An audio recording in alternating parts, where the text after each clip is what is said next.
Next, ada jenis orang sama. Perlukah saya kaya?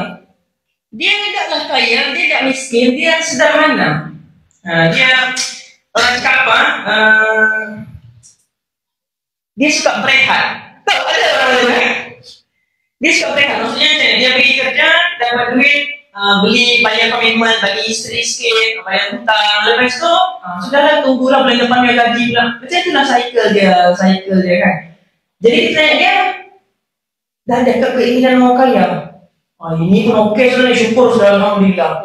Paling bersyukur lah, yang paling bersyukur lah dia ni kan. Jadi sebenarnya tuan-tuan, sebenarnya masalah dekat mana? Saya mau tanya satu soalan.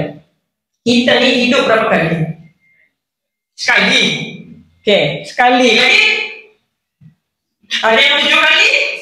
Macam cats have 9 lives. Kucing 9 kali. Kita berapa kali? 2. Lagi? Siapa yang cakap sekali angkat tangan?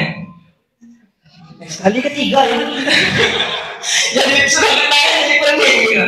Okey, kita hidup sekali kat sini, kan?